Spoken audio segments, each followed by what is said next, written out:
Good morning. We are on Kuf Yud Zayin with Aleph 117a. If you go to the middle-sized lines, right, there are three different sizes of the lines there. Kuf Yud Zayin with Aleph, so 117a, so the next page. Here, let's do Kuf Tezvav. It's the printing is off, key off, whatever. The folio is, it's like Kuf Yud Zayin, Kuf Yud Zayin, Aleph and Beta on the same. Oh, It's supposed to be side by side because the way it's printed. Like the odds and evens aren't the same way they're on the Gemara. Anyway, it's here. Okay, so you see there's three different size lines. The middle sized line, which begins with the word Sarah V'Tzara, go to the end of that line, second to last word, Tanya. See that? Middle sized lines. yeah. First one, second to last word, Tanya. See it, Alan? There's three different sizes to the lines. Oh, yeah. First line. You go last line, Tanya. One side, three sizes. Middle side line, last word, Tanya. Okay, so we are discussing the Tehillim, and we got to a discussion about the nature of Tehillim and the composing of Tehillim, because the Mishnah instructed us to recite the Hallel on the night of the Seder. At this juncture, we're still reading only the first half of Hallel because we are at the end of Magid, right? Before we drink our second cup of wine, so we're bringing the first half of Hallel. Hallel, of course, comes from Tehillim. So from there, Gemara is giving us a whole discussion about Tehillim. Yesterday we learned the view which says that Hallel itself was composed by, the song at the sea, Oz Yasher, right? That song we say every day, obviously composed by Moshe Rabbeinu and the Jewish people as they leave as they come out of the ocean, right? Oz Yasher, Moshe Rabbeinu Israel. Right. At that juncture, Israel and Moshe Rabbeinu composed the song. Okay. Hallel, said the Gemara yesterday, was composed by the prophets amongst them, who composed the Hallel at that point in time. It means the Hallel predates King David, which is the rest of Tehillim, as we'll see, right? Was written then so that whenever Jews have a request of Hashem, they could say Hallel, and whenever Jews have a celebration, thanks of Hashem for redemption, they say Hallel. That was the Gemara yesterday. Now the Gemara is going to give us different views in that regard. Yes? Yeah. Okay. Tanya, we looked at the Mishnah age text. Haya Rabbi Meir Omer. Rabbi Meir would say, Kol tishbachai samuras b'sefer Tehillim. All of the praises written in the book of Tehillim, that is to say, the entirety of the book of Tehillim, Kulon, all of them, David, Amram, David is the one that said them. This is a Meir's view. That the entirety of Tehillim is written by King David. Right. Or composed by King David.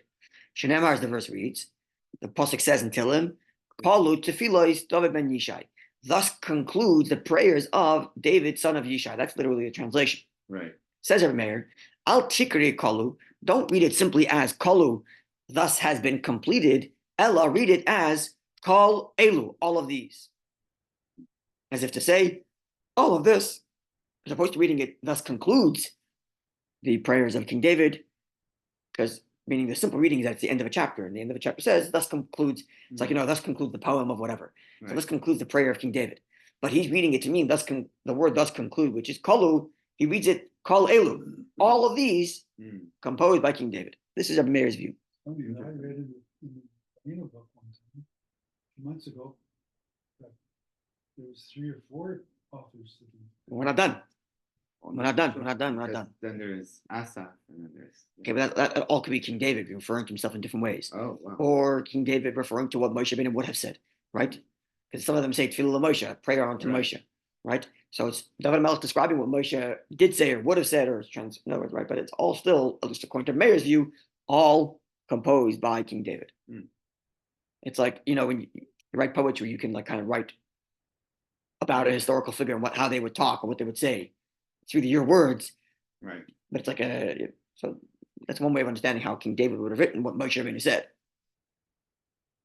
Okay, but this is a Meir's view that all of it was written by King David. Says the Gemara Hallel. Now, those who disagree with Rabbi Meir and do not maintain that all of Tehillim was composed by King David, only those parts of Tehillim which actually indicate King David talking was written by King David, which is a lot of it, but not all of it.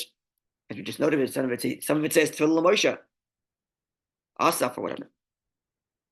So the Gemara says, according to those views, Halal Zeh, this Halal that's found in Tehillim, Mi Amru, who said it.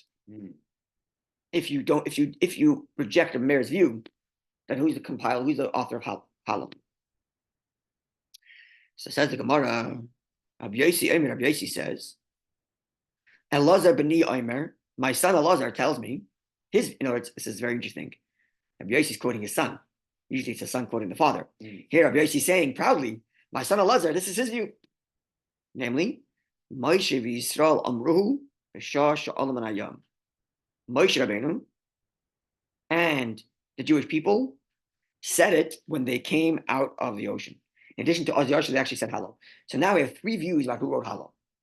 View number one is, yesterday, the prophets amongst the Jewish people said it at the time when they came, when they were coming out of Egypt. Okay? Meaning not Moshe specifically, but the prophets amongst the Jewish people. Second view, Rabbi Meir, King David. Third view, Rabbi Lezer, son of Rabbi Yosi, it was Moshe and the Jewish people, along with composing the Azyasha, they actually composed the whole Halal at that juncture. Oh wow! But Halal isn't part of the Azyasha. It's not, but they composed it at that time according to this view. I thought Miriam started it all. She was singing the tambourines with the women, right? I thought she started. The pasuk says Azyasha Moshe, right? So we're talking right Moshe. Okay, so this is the view of Rabbi Yosi, Rabbi Lezer, son of Rabbi Yosi, that it was Moshe and the Jewish people who composed Halal as they arose or came out of the ocean that was split. More continue. The Mishnah text continues. V'cholkon alav chavera. Rabbi Lezer's contemporaries disagreed with him. Loimar, because they are of the view, like Rabbi Meir, David Amru, that David said it. So Rabbi Yosi is telling us that my son Elazar is of the view that Moshe and the Jewish people wrote Halal, and his friends disagree with him. They said King David wrote it. Rabbi Yosi continues, V'nirayin dvarav, I stand by my son's words, mi divreihem, better than their words, than his friends. He's standing up for his son. What's his logic? He says, Efsher, are you going to suggest, is it possible, Yisrael shachtos Psachim, the Jewish people slaughtered their Pesach offerings in the desert. And then from that time all the way till King David came around. And they took their lulavs. And never sang a song? Not possible. Right? King David is hundreds of years after Moshe Rabbeinu. So there's hundreds of years where Jews are observing Torah, especially observing the holidays. Pesach offering, lulav. And you're telling me, says Rabbi Yosi, in all those years, they didn't sing any song to Hashem? Impossible. So it must be that Halal predates King David, and it must be that it goes all the way back to the beginning. So that way, for all those years, they had Halal at their disposal when they celebrated Pesach and Sukkot in the Beis Hamikdash. Or not Beis Hamikdash, because Beis Hamikdash is only built after King David, but in the Mishkan.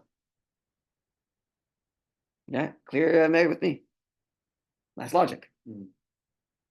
Davar Acher. Another reason, says Rabbi Yosi, why I like my son Elazar's position, that it was written by the Jewish people and Moshe at the beginning of time, at the beginning of the Jewish people when they came out of the sea, rather than King David. Another reason. Why? Pisloi shel micha oimed bebechi. Yisrael halal. Halal includes the line which says, "Kamoyem yiyu eiseyem kol asher b'teach b'hem," which translates as, it's basically saying, let me get the translation exactly.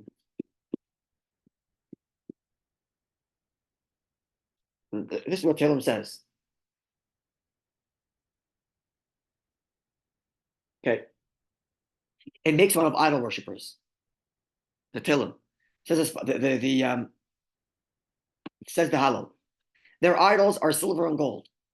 Atzbeim kesef v'zav, right? The product of human hands. They have a mouth but do not speak. They have eyes but cannot see. They have ears but cannot hear. They have a nose but cannot smell. Their hands cannot touch. Their feet cannot walk. They can make no sound in their throat. Making fun of idols. Yeah? With me? Yeah, right. Okay. Those who make them says the Tehillim, will become like them. So those who made the idol worshippers will be just like the idols, which is basically nothing. No talking, no speaking, no walking. Okay. So says Rabbi Lezer, says Rabbi Yossi, at the time when King David was there, the Jewish people had idols. So you're going to tell me that Jewish people are going to compose a song talking about all idols suffering while they have Jewish people here worshiping idols? That can't be. You sure the Jewish people are going to be singing Hallel, including this line about that the worst thing should happen to those who worship idols, and they're going to sing a song like that. It's derogatory. Yeah. So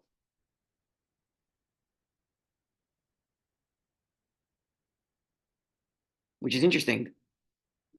The Gemara is telling us that it's inappropriate for a Jew to be joyous in Hashem when there are others who are worshiping idols, and include in your song making fun of those who are worshiping idols. What a powerful lesson. I'm basically saying it seems preposterous. It couldn't be that the Jewish people are singing song of praise to Hashem and making fun of those who worship idols when there are people actually worshiping idols next door to them.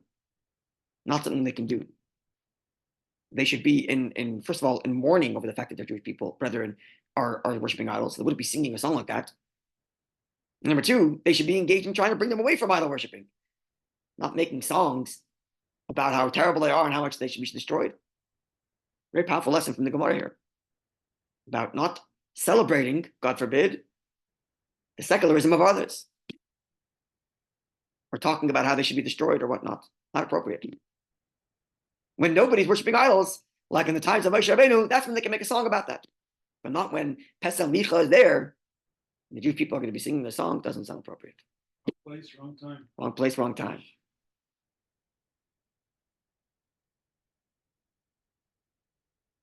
Okay, a few more lines. Okay. Taner Rabbanan, our sages taught. All of the songs and praises that King David said in Tehillim, Rabbi Lezer says, Keneged Atzmai Amron. He said that about himself, about his own experiences. They were personal praises, personal songs to God, that he then shared with the community by writing them down. But originally they were his own. Rabbi Shua says, Keneged Tzibur Amron. He said them to begin with as a mouthpiece for the public, for the community. So either he's describing his own relationship with God and then sharing it with all, or to begin with, he's being a mouthpiece for the community. Two different opinions. The sages said, well, actually, it's both.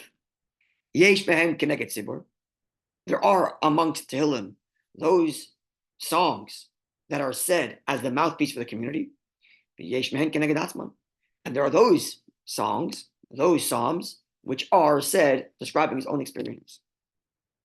Specifically, ha'amurais b'lashon yachid, those chapters in Tehillim that are written in this singular keneged atzmai, there he speak ha'amurais, they're speaking keneged atzmai, that is being said on his own accord. If Tehillim is written in the singular form, I, me, then you know he's talking about his own experience, which he then bequeaths to the Jewish people. Ha'amurais b'lashon rabbim. But those songs, to begin with, are written in the plural, keneged tzibur, were said as a mouthpiece for the community. So three different views. One opinion says everything is on its own behalf. One says everything is on the community's behalf. And one says, well, if it's written in singular, it's himself. If it's written in plural, it's the community. And here's what's interesting. According to the view which says that everything was said describing his own experience, how does he explain the fact that there's a plural language in some of the scripture? It must therefore mean that King David on his own internally felt the struggle and the joy of his entire community, and therefore he could speak on we about himself. Even so, in other words, the view which says that he's speaking on his own accord says so even with regard to those Tehillims that were written in plural, meaning even the plural ones are his personal experience. The entire community's experience is his personal experience. Conversely, the opinion which says that everything was said as a mouthpiece for the community, how does he explain the fact that some Tehillim was written in the singular? I, me. Which means whatever happens to King David personally, as a Jewish leader, automatically means it's happening to everyone. Interesting. So everybody understands that some Tehillim is written in the plural and some are in the singular. The question is King David as a leader just experiencing all the people? Therefore, even when he speaks in singular, it's really the people's experience. Or as a leader, he speaks about the community as if it's his own, because his own voice is the community's voice. But which way does it go? From him to the people, or people to him? And you have the synthesis of the sages, which say it's both. Sometimes he speaks of his own on behalf of the people, and sometimes it's the entire people speaking through him. So that's right. But when you say it's my people, does that mean that what I feel, they feel? Or what they feel, I feel? Well, it's both. Sometimes what I feel, they feel. Sometimes what they feel, I feel. And therefore, even that which is written in the plural, there's one opinion which says he's speaking about himself, because that which they feel, he feels. And even if he's speaking in the singular, the other opinion says he's actually speaking of the people, because what he feels, they feel. Say good quite- things. They say good things, he feels it. That's right. They say bad things, he That's still right. feels it. So he can be the mouthpiece of the people and still speak in the singular.